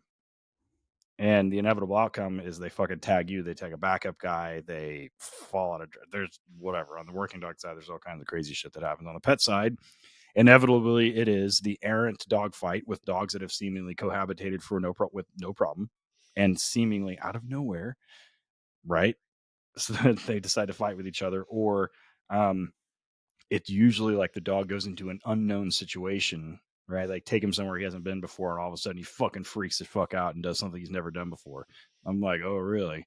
And then all of a sudden it's a singular learning event, then everything's fucking scary. And then he's doing all kinds of crazy behaviors he's never done before, and you're like, okay, right? So yeah, like, you're 100% right, Katie. Like, reading the dog and then reading the person. And, multiple times I've told people, canine handlers and pet people, I'm like, and I'll say it just this way, I'm like, you're not very observant, are you? And they're like, what do you mean? And I'm like, you're just, and then they're like this. What do you mean? Yeah, I'm like, yeah, I call it the Starbucks doctrine. I had a bitch actually tell me she just wanted to have a husky that didn't pull her around Starbucks so she could take selfies at a super high-end shopping center in Tulsa. And I'm like, all right, that's fine. Fuck, at least she told you. Yeah. Yeah, she was a fucking terrible person. But she didn't listen to us anyway. I don't give a fuck. But yeah. So how do you address the love part with owners, and when you used to work with the well, here's it. I wish, especially in this conversation that we're having, it's making me realize how much I wish I had the knowledge and experience of working with people that I do now when I was around more of the working dog side. I wish I wasn't ready. I was more dog centric at that point. I was still learning dogs. I was, in the suit, wasn't much handling going on. I was observing handling, but man, I wish I could go back in time, because I think of all of the memories I have of situations where it was pretty bad. Like, these handler dog teams were just not, they needed help, and I wasn't in a position to help them. How do I have these conversations when I talk about, love? And well, first we identify what love is. There we go. Common language again. All right, have a good night, everybody. I'll be out. And the easiest way to talk about what love is talk about what it isn't. And I recently, it turned into a soundbite. I was on Tom Davis's podcast a couple weeks ago, and of all the clips he took, I'm like, okay, what's going to come out of this? And the one that's got the most traction is I was talking about fake dog lovers. Oh yeah, and Somebody sent me that. it was brilliant. It's making the rounds. Yeah. And I don't think I've ever heard anyone talk about fake dog lovers before. So I'm going to be the one to either get praised or crucified. So be it. But it's the person who doesn't love the dog. They love either A, how looking like they love a dog makes them feel, or how doing things they like to do with the dog, treating the dog in a certain way makes them feel. Neither one of those two things have anything to do with the fucking dog. No. At all. Right. At all. It has to do with them. So love is the selfless endeavor of caring about another entity so much that you do what's best for them, in spite of how it might make you feel, how it might inconvenience you in a moment, because it's for the betterment of whoever you love. So the topic of fur parents and being a parent to your dog and the topic of love go hand in hand, because part of being a parent, I'm a stepdad, right? That's a rough fucking journey. Let me just say that. Like, that's all the work and then the glory. You talk about delayed gratification. Like, and for some folks, I'm blessed. I have a wonderful relationship with my son. Wonderful now. He's 13. But like, during those early years when I came into his life when he was just turning 3, I fell in love with him, right? Like, just freaking love this kid. Well, that meant, though, having to do what's best for him, because I am the father figure in his day-to-day life. And did I want hugs and did I want fun and play? Yeah, I did. That would have made me feel really good, but that wasn't what he needed in those moments. So I gave up on my immediate gratification of, hey, to like, yeah, no, you're not going to do that. Yeah, boundaries, limitations, sound familiar? Like, because I knew that's what he needed to be functional, to become strong, to become everything he could become. I had to put my need on the side because I loved him more than I was on a quest for feeling the pleasure of having him say he loved me. That's also how I talk about it when I'm talking with dog owners. Because here's the deal. When you have a handler, pet dog owner, I don't care. You got a human being who's coming to you with a problem with their dog, or you observe a problem with their dog that you're now tasked to solve. When you, as the experienced trainers, identify that there is some emotion from that human being that is causing this problem, whether it's the passivity that we typically see amongst pet dog owners, or while it could be the overzealous need to be in charge, perhaps by some, male handlers. Either way, it's coming from an emotional place. I do not address it head on. I do not tell them that's not what loving a dog looks like. Or that's not, no. When you have someone who's having problems in the relationship, they haven't set any boundaries. Anytime there's an emotional barrier, what you do is you go the fuck around it. You don't go head into it. You cannot reason a person out of a position they didn't reason themselves into. So they're in this jam because of some emotional shit. Maybe, I'm sure there's a sprinkle of some just objective knowledge they don't have yet. But if you were to just give them that objective knowledge, chances are pretty good they wouldn't absorb it, because there's still an emotional barrier there. And you can't tell them that their emotions are wrong. You can't say, hey, no, that's dumb, man. You're being weak, or you're being an asshole. You're trying too hard to be in charge. No. You actually talk about something like I just talked about my son. I talk about dating, talk about relationships, talk about marriage, talk about something that you can get them to agree with, because it's has nothing to do with the immediate situation. And when we talk about love and how people perceive these relationships with these dogs, it's like, okay, what's love look like? Is that what's best for the dog? How do you know that's what's best for the dog? Or is it really just like that? How does it make you feel? When I say to you, you really shouldn't be free feeding your dog. Or the big one is, your dog doesn't need breakfast. I've been on that kick lately, even with some of my own clients. Some of my own clients are like, I told you not, like, the dog doesn't even come when called yet. Why is it even getting a meal? It should be getting fed through training. And like, breakfast? Do you get paid Sunday night before the work week? I can't start out there though. I'm like, well, okay, listen, man, I just told you that, breakfast wasn't a good idea. I saw your face. Just tell me what you're thinking there. How did that make you feel? Like, how did that make you feel, man? What's going on there? Because I need that information to start unpacking how the hell I'm going to get them to change. Because that's my goal. If I'm taking money in exchange for a result, that result is change. So I got to figure out what the hang up is, and they got to hang up with love. What is it really loving the dog? Is it loving something else? Now, there are some people who they don't know. And when you gracefully and tactfully help them see it, lots of times they'll go, holy fuck, man. I never looked at it that way. No, like, I really do love my dog. I didn't realize that what I was doing was about me. I do love the dog. And they can demonstrate that to you by contemplating what you're saying. That lets you know they really do love the dog. But they got a little messed up. And then there's people who are just going to like scream at you, cuss you out. Like, yeah, they're not ready to be helped yet. Sorry, that one, I probably went maybe farther than you needed me to go. Like that's a powerful No, that's subject. a good explanation because, in fact, this episode that I'm about to talk about isn't uploaded yet, but we interviewed the handler that just had his dog killed in South Carolina last October. And it's not the first time we've had people on that have had dogs killed.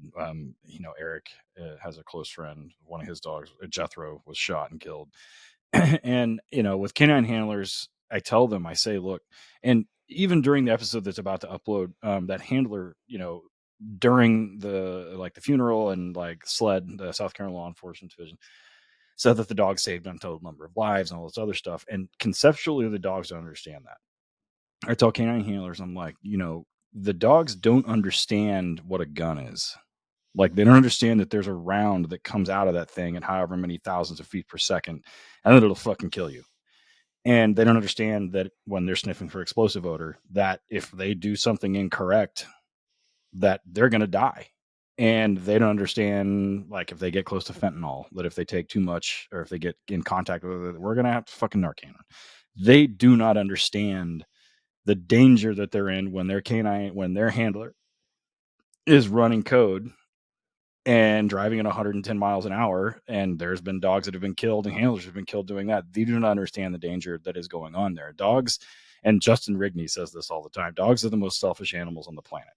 They will get from point A to point B as fast as possible, and they will use whatever it is. And it is not love. It is self-preservation or fulfillment of something.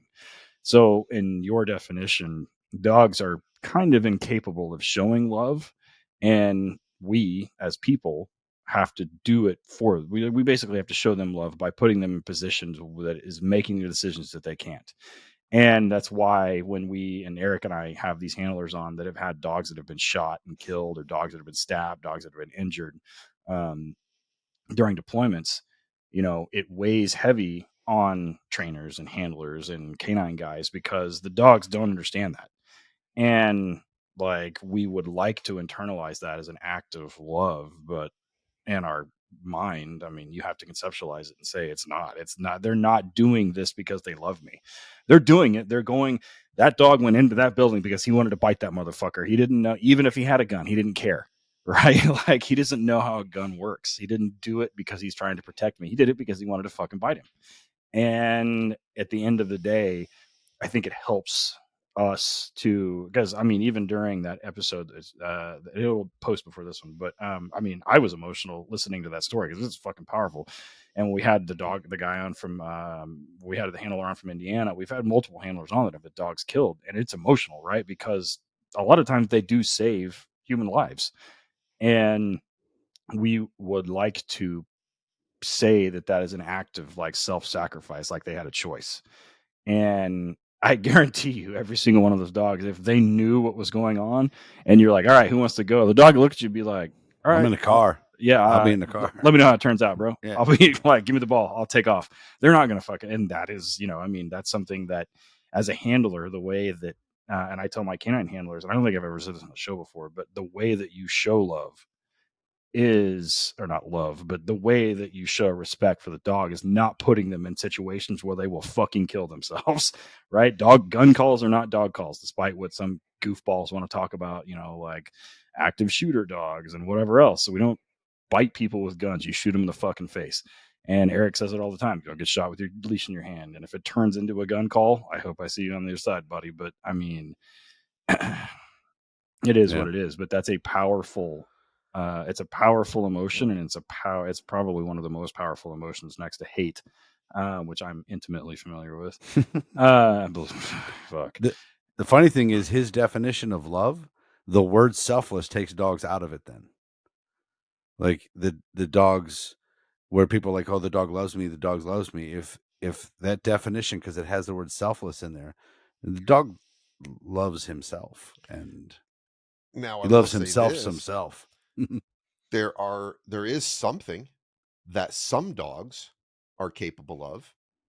And the reason why I say something is in hand with what you just said, Eric. You're like, well, if this word selfish is the definition, then it isn't love.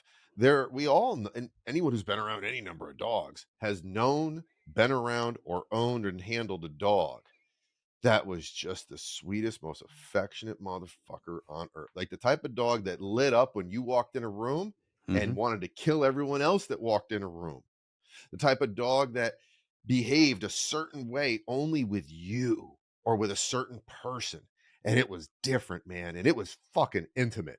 Like there was something special there. What do we come up with a different word for that? Because it sure does have a lot of parallels with love in many ways. For example, just like people, the different people are capable of different levels of love and bonding and trust and loyalty in relationships. Not everyone is capable of having a fully functioning, loving relationship for any variety of reasons, nature, nurture, combination.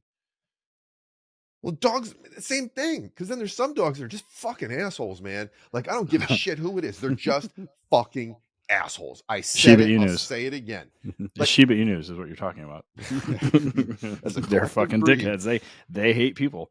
It's just, they are the epitome of what, and that was a great quote. And Justin Rigney articulates that very accurately and very well, because I've seen that before. That's a very precise and effective way to express that. There are dogs that are just like, yeah, don't give a fuck. But then there are other ones. There's something there. There absolutely is something different there. But it's a sliding scale. It varies. They're not all the same. And that's what kind of, I look at people that way too. Like, everyone's freaking different. Everyone has different capabilities of how well they can get along. You're talking about a dog. Is a dog biddable? There's biddable dogs. And then there's dogs who are straight motherfucking murderers, but there's someone in their life who they melt around. Yeah. I don't say this to pet people. My canine handlers, I say this too. And I'm like, anytime my handlers say, well, the dog loves me. And I'm like, you probably think strippers love you too, don't you? And all of a sudden, like their eyes look and they're like, oh, they kind of make a face. And I'm like, exactly. You can be fooled too, bro. And we all know, as soon as you say that analogy, dudes are like, fuck. Yeah, I know what you mean. But right before we take this break, I got to tell you, I agree. It's hard to explain to some people to blanket say, no, dogs don't love you. They may love what you do for them, the food and everything like that. But like, for example, no, she's in another room, but we have a yellow lab that I don't care what time of day, whether it's dinner, food time or not. That dog is so freaking happy to see me or my wife or my daughter to where it looks like absolute joy. Now we have another dog who he may get up, he might not, he may come see you, he might not. But so when I tell people that I don't really, that's why I was asking about that part of the dog side of it, because I wish they could tell us, but they don't. But some of it sure fucking looks like it's something, Yeah. I have the same thing in my house. I have 2 dogs who are polar freaking opposites. One, if you make eye contact with him from across the room, because he's always got one eye open, he's like, you looked at me? That must mean we're touching each other. And he is just like on you and looking to get pet, and that's it. Like he works better for like he'll play ball, but he'll give up on ball to come get pet. Like he wants to be touched. He wants to be interacted with that way. And then I got that bitch. That other dog, and I say that because she's actually way more fun to train because she wants to work and she's about it. Like my female. She only I know when she wants something, typically to be fed or to be let out, because suddenly she gets up and comes and sits next to me, and she leans up to me and she kind of nuzzles me and looks very affectionate and very loving. But I know that fucking dog.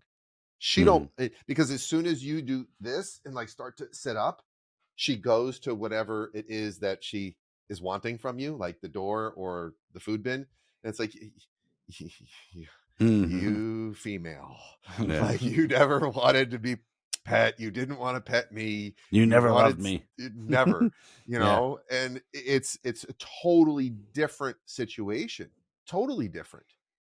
Two different dogs behaving. I have a completely different relationship with each dog. So what do we call this? Elmo love me? He's infatuated with me. He's needy and insecure and clingy. What do we call that? I don't know. Yeah, it's interesting. All right, we're going to go ahead and take our next commercial break. When we get back, I'm going to jump into the online training portal type side of things that KD's deep into. He's mentioned it a few times here so far. And so stick around. We got check out RecSpecs, one of our newest sponsors. They got some good stuff on there.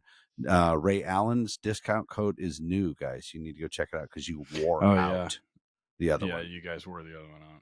Love it, which is right. Yeah, he's like, we got to change it. So stick around. We'll be right back. Every year for the past 4 years, our guys have instructed at HITS Canine Conference. This year is going to be in the Big Easy, guys. It's going to be in New Orleans, and I'm really excited about that. It's going to be August 26th through 29th, 2024. It is packed to the brim with the world's best instructors in covering the most important canine topics. There is no better place to learn. There's no better place to network. If you guys want to meet, greet, and shake hands and grab a beer with everything who's canine, everybody who's canine, this is the place to go. You need to hit Jeff Barrett at 863-529-5113. Go to hitscanine.net and get signed up. Don't miss out on this one, guys. Come buy us a beer. We would love to see you. Come shake our hands. We'll have stuff at the booth for you. We'll see you at HITS. All right, everybody. We are back. Working Dog Radio, broadcasting the bite with myself, Ted Stickles. Ted, say it fast. Ted Stickles. Dude, I'm a moron. I was like 50. I go, why is it Ted Stickles? He's like, you are stupid. And he goes, say it fast. I went, oh, duh. I feel so stupid. But and KD Mathews, our good buddy, KD. So we've talked a lot of stuff. We could probably do a couple more episodes and pick out a different emotion each time and deep dive that shit. But 2024 online, a lot of people, I don't even know if I want to say a lot of people, but there are some trainers that I know now that have moved a large portion of their business, if not all of their business, onto the online consulting, dog training, one-on-one video, Zoom type training with people and their dogs. There's some trainers and people listening right now that are right now have a leash in their hand or cleaning up dog shit while they're listening to us talk and go, huh, yeah, I would like that. So you didn't just jump into it, I don't believe. I think there's probably been an evolution. I know you were involved in some mentoring, maybe online mentoring stuff you've been doing. Maybe if I don't have that right, I thought maybe something. I've been online since 2017. Okay. So let's talk about that. A lot of people are like, oh, did you do that in COVID? I'm like, no, I started consulting for dog trainers during COVID because they knew I was doing stuff online before them. It all started as a freaking experiment. I had been trying to have an online presence, like a blog. I think I started my blog in 2012, right? I'm like, oh, let me get into this internet stuff. Let me get halfway competent. And then it got into me spending time just talking to dog owners on Facebook. And most of that was me just exercising my like working the teaching muscles. Like I was talking to pet owners, trying to help them. I was getting in arguments and debates on the working side of things with people and behavior and all of that, just to work on my arguments and because listen, people that want to get good at explaining stuff, you have to get into conversations with people who don't like you and disagree you to get good at explaining stuff, because no one will challenge you like someone who disagrees with you. Get caught in a freaking echo chamber, your teaching skills will go to shit. And that's online, offline. There's a free tip for everyone. I don't care what kind of dog you have on the end of a leash or what job you have. Remember that everyone who agrees with you will just make you worse at your job. So I'm online, talking to dog owners, and there was one guy in particular who kept asking me questions all the time, kept hitting me up, and he was in Ireland, and name's Jamie Hanratty. He had a border collie pit bull mix and some other type of pit bull mix, and the guy was so hungry. And when you meet someone who's like, they want to know stuff, you just want to teach them stuff. So I said, listen, man, I'm gonna make you an offer you can't refuse. We're gonna get on this thing called Zoom, and I'm gonna teach you everything I can teach you for free. Like, I just want to try it. I just want to help you, man. And he was like, fuck yeah. And that's how it started. And I started watching the results he was getting and all the things he was accomplishing. I'm like, wait a minute, like I can teach people what to do with their dogs. I can teach them about dogs. I can teach them about training. From there, it grew into, then I started working with more people one-on-one in like a program format. Then it got to the point where I had too many people. I just didn't have enough time. People all over the world. I was up at 3 a.m, 2 a.m. Like it was a mess. Then I created a group coaching program where now there's actually curated course content. Like you go through modules, you go through lessons, and then there are coaching calls. I have yet to do anything that is like standalone. Like you just watch a video and then you go off and do something. I don't quite feel comfortable yet not being able to coach the implementation of principles and methods. Maybe I'll get there, maybe I won't. But that was the evolution of what I do now. I'd say like over 95% of what I do is my online coaching. I work with dog trainers, dog owners. I've actually worked with several canine handlers, and I think most of them were through our previous episode, who all came to me privately, and no one will ever know who they are, because they needed help and they weren't able to get help through their professional channels. And we worked on stuff. Yeah, Ted and I have. So we've been on Patreon for a while with the standalone videos, where we make videos about a bunch of, some are long, some are short, and then I actually don't like the Patreon platform. I can't stand it. Actually, it just boots us off all the time, and I'm not a big fan of it. But we're switching everything over to our YouTube channel, and we just uploaded 20 videos, I think. It is a lot. But there's no interaction back and forth with him and I. It's just, we had a production company come out to my place. Ted came over and we recorded beginning, intermediate, and advanced bite work. A lot of how-tos, a lot of beginning how-to stuff. I find that people really seem to like the how-to stuff. But yeah, we haven't done it where it's a live interaction or a Zoom interaction with us. Do you have them? Are you talking to them? Are they working are you watching them? How does that work? All depends. It all depends on what I'm doing. So in my flagship program called the Canine Blueprint, that's my big baby, right? That's the main hub for everything. So with that They have the course content, and this is for pet dog. This one in particular, primarily pet dog owners, right? They have the course content where I teach them what a dog is, because quite honestly, I don't think people know what a dog is outside of something furry with 4 legs. Then they have work that they're doing. We start implementing things like how to set boundaries, how to teach thresholds. Thresholds in the pet dog world, thresholds are, that's the first thing I have anyone do with a dog. Like teaching a dog not to leave a crate door, kennel door, or front or exterior door or car door without permission. No sit command, no wait, no stay. Just, you don't walk out of this without permission for several reasons. One, they could die. Like, this is something that can keep your dog fucking alive. And 2, it's the first time they ever get to have maybe a little conflict, or maybe a little bit of telling the dog no with a consequence. And what we do is we have live coaching calls, and we have a Facebook group. So we have a private Facebook group. I'm working to get it off Facebook and get it into a different platform. Still trying to sort that out. It will happen. But for now, we have a private Facebook group where if they want feedback on what they're doing, they're recording everything they do with their cell phone. They post the video in the group. They come on a coaching call here in Zoom. And then what I'll do is I'll pull up the video, do a screen share in Zoom, and we'll walk through it. Very rare, well, never actually on the coaching calls in the program, never are we working a live animal or working with an animal on the webcam. Now, I can have and will do that in some situations where I am working with people privately, meaning they're not a part of my coaching program. I have other ways that I can work with people. We can do private packages where it's just them. It's intimate. They don't want to be in a group setting, blah, blah, blah, blah, blah. In those situations, I might have them working with the dog live, but honestly, very rarely.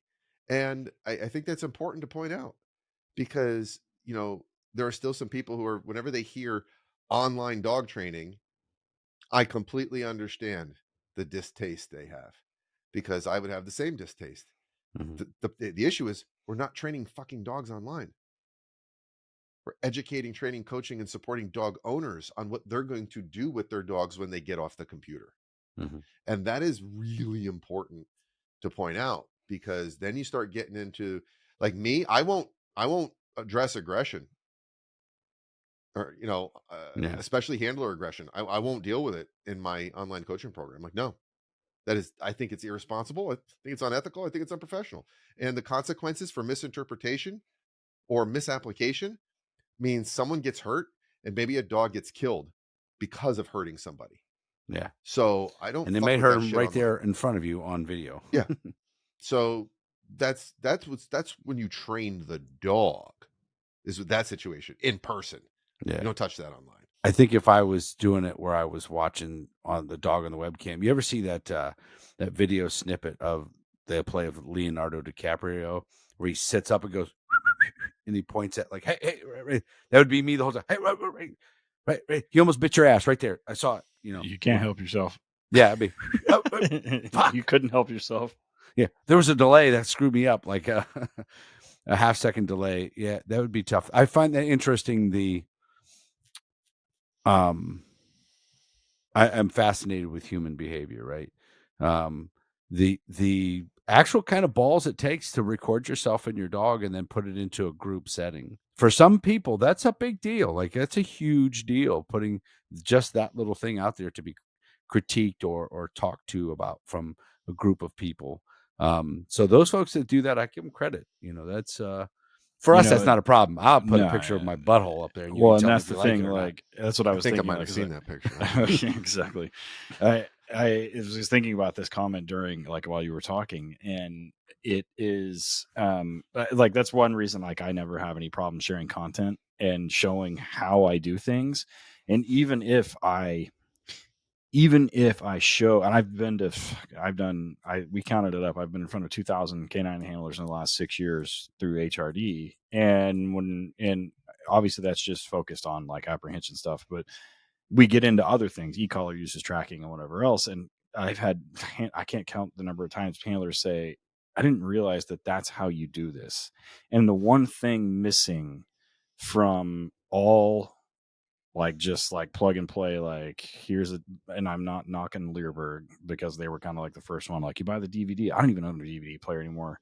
My girlfriend had a DVD she wanted to watch. I was like, I don't know how the fuck we're gonna watch this. Yeah. Like, what year is it? So yeah, I have the VHS tapes. Oh Okay. fuck, not surprised. So you know, the one thing that kind of dissemination is missing is the nuance. And the nuance is where the training happens. So yeah, like this is how I do it, right? Like this is how I start tracking. This is how I start e-collar use. This is how I teach articles. This is how I teach this. This is how I teach that. This is how we do it. Like I'll even show you how to do it. I'll talk while I'm doing it. But the one thing that it's missing is the nuance of being in the moment with the handler and the dog at that point in time.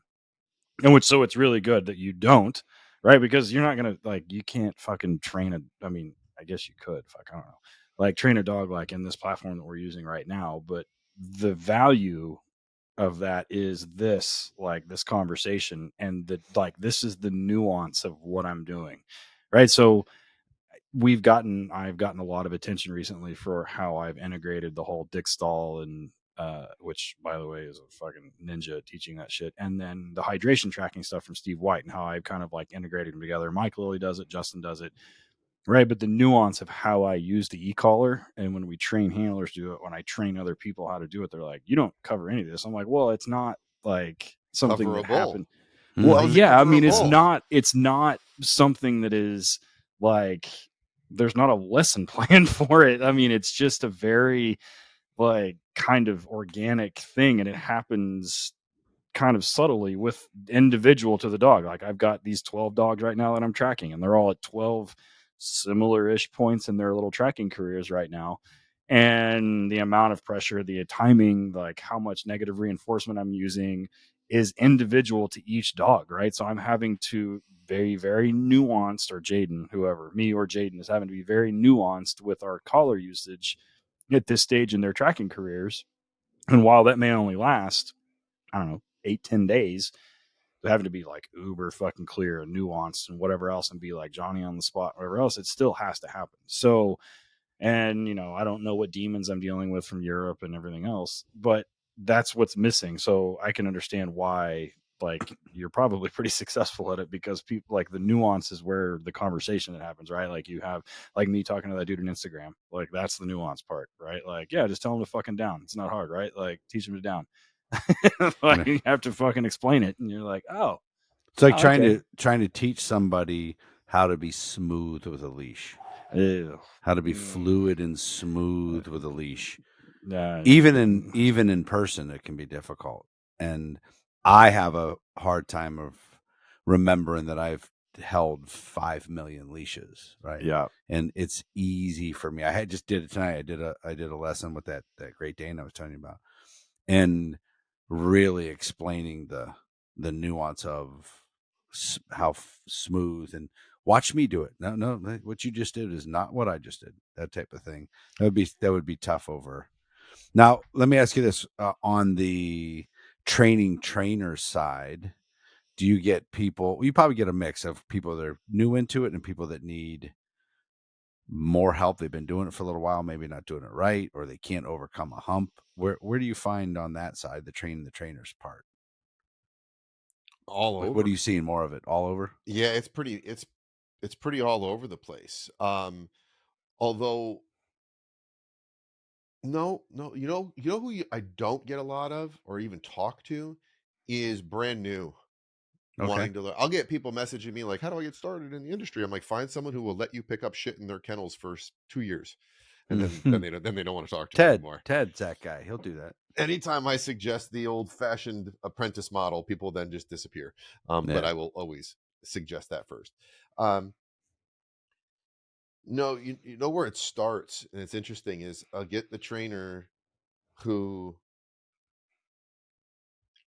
they think they have a little problem. And I have made the mistake of overestimating their abilities. And I get in and start digging in. And I'm like, holy fuck, you're taking money for training? Yeah. Like, whoa, timeout. I know I said we were just going to work on this and this. Oh shit, like wait a minute, we got to go way back here. Of course, they are newer. They just don't realize how new they are. And I didn't necessarily maybe realize it. I see that.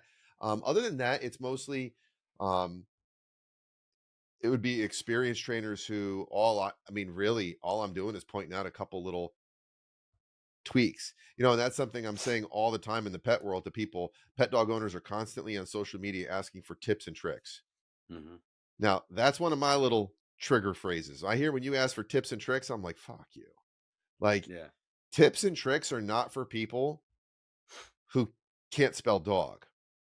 Tips and tricks are for highly experienced people who can sit down and start nitpicking, like Ted, like you're talking about the nuance, like a little tiny detail that on someone who's already getting results. Like, it's not that they're not getting results, it's that it could be more effective, it could be more efficient.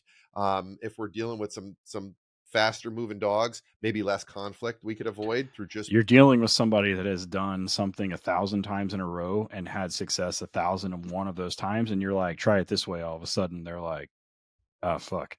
And then all of a sudden now they have another way. They've already got like, and I do that all the time with experienced canine handlers and experienced canine trainers. It's fun. And I'm like, did you try this? And they're like, I would have never have thought of that. I'm like, well, why would you?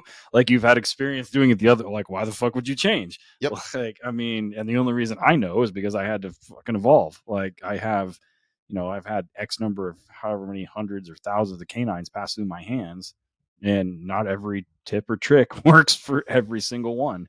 So the tips and tricks things. It's also a trigger phrase for me. I have a much different response to it. I was like, tips and tricks are for strippers, not for fucking dog training. Like, it's Lincoln. This two stripper references. I'm sorry, you they're used to both work really strip good club, though. Yeah, he's got a sleeveless shirt in Tulsa. That's called tuxedo at the strip club. Exactly. So where's this at? Where's the online thing? Because everybody's going to go to it after this. The best way for anyone to get any information is my Instagram. My website, Socratic Canine spelled out, with the word. That's pretty much for the pet dog side. So that's for people that want to learn about how to be a badass dog owner. I mean, like, have the best relationship possible with their dog. It's more than just training. It's about life with a dog. I don't even like calling it a dog training program.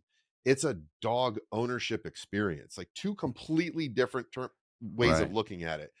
For everyone else, though, honestly, the best way to get with me is Instagram. Instagram is where I'm most comfortable. That's where all my conversations are being had in the DMs. Because whether or not someone wants to go through my actual coaching program or they want to work with me one-on-one.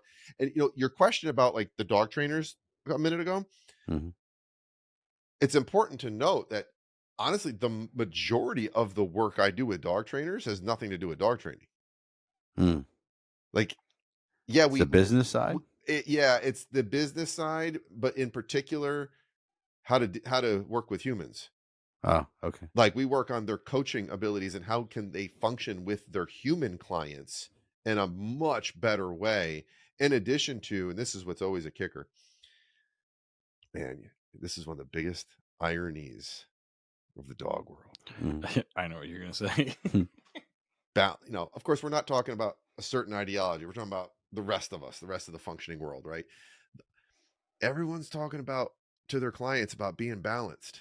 And the dog, you don't have enough balance in life with the dog, and da-da-da-da-da. And then I start looking at these dog trainers who their business isn't where they want it to be. And I'm like, holy fuck, your life is a shit show. You have the most out of balance life. But you're going and talking about balance with clients and getting frustrated when they're not. Like, and my favorite part of all my work with dog trainers is helping them kind of like get things together. Like, get in balance. Like, dude, what are you doing? How are you eating, man? Like, why aren't you exercising? Why didn't you go on a date with your wife this month? Like, come on. Like, it's... Yeah, you look like a duffel bag. What are you doing? Does your clients see you look like this? Why do you have Cookie Monster pajamas on at your pickup? That type of shit. So, it's KD Mathews on Instagram? Yep, with one T. With one T? Yeah, KD Mathews, check him out on there. One little thing I will tell a newer trainer, and you listen to us. So like I've done 1 million dogs. You guys have all done 1 million dogs and people and things like that. You guys that are new trainers, we all did and still make mistakes and tell people about them. Mm-hmm. And we'll show them and we'll share it with them, because sometimes you have to come down to a feasible level with people, or understandable level, where they don't view you as this like sky god. Like we're not out at the drop zone like I'm a sky god and I never make a mistake. No. And I'll tell you, I have no problem telling handlers and everything, yep, I used to do that. Oh shit, I did that 2 years ago, 3 years. I got bit because I did this, even though I hadn't been bit in X number of years.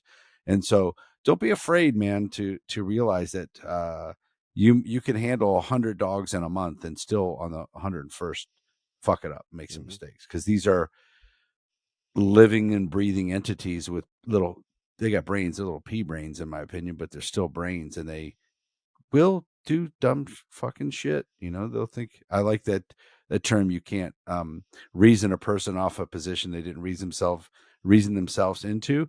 You can't reason with a dog as much as you want to talk to him and try.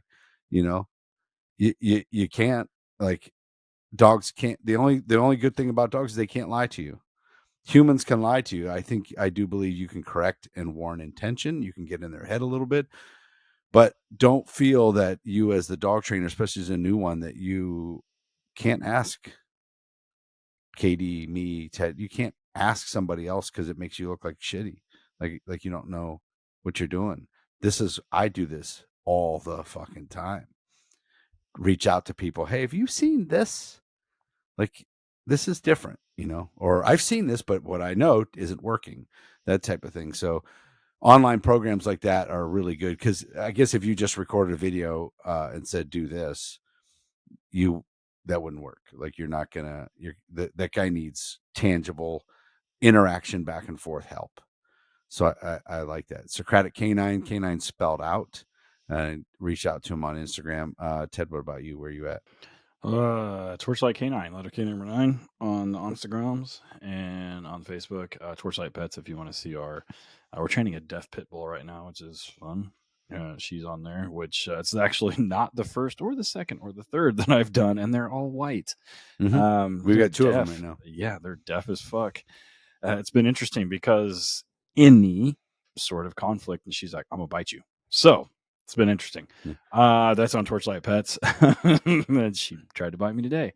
And then, so HRD Police K9, letter K number 9. Our next seminar is in May, South Carolina. That's a big one with, that's a big one, yeah. Yeah, it's with Jeff Shetler and Paul Ludwig. Yeah. So it's a 3-day thing. So it'll be those two and me and Ray. It should be interesting. We have stuff in several places. Pennsylvania. We're going back to West Virginia to the haunted ass prison. Hopefully nobody gets. Oh yeah. Hopefully nobody gets possessed again. We can ride the coffin. And then the 501 is up and running also. So that's Oil Capital, spelled like money, CAPITAL. CapitalK9.com, and that's for Oklahoma teams. And I'm going to be, Eric, you're probably on my list to come down to do an e-collar seminar. So, yeah. Ted and I have been doing this podcast, Katie, for 6 years, and I've never been to Tulsa. It's so pathetic, man. But I've been I was telling, before you got on, I told Katie, I've almost been shot in Canton. Yeah. I said, I could probably fly to Tulsa for like $90. So there's really no excuse. So anyways, check me out on Instagram, VanSK9. But here's my newest thing. I don't know if I told you about this, maybe Katie. I can't remember if you saw it or if I told you about it. So I came up with a jiu-jitsu clothing line. I haven't produced the clothes yet, but I just ordered the first logo stickers.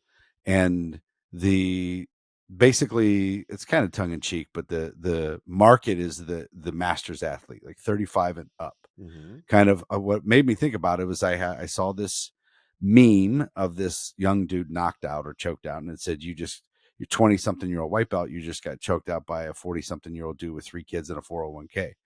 So my name for the clothing brand is Tap Daddy BJJ. It's pretty good. So, dude, that's solid. Yeah, that's clever as wow. So I just started the Instagram account Sunday night, Tap Daddy BJJ. Go check it out.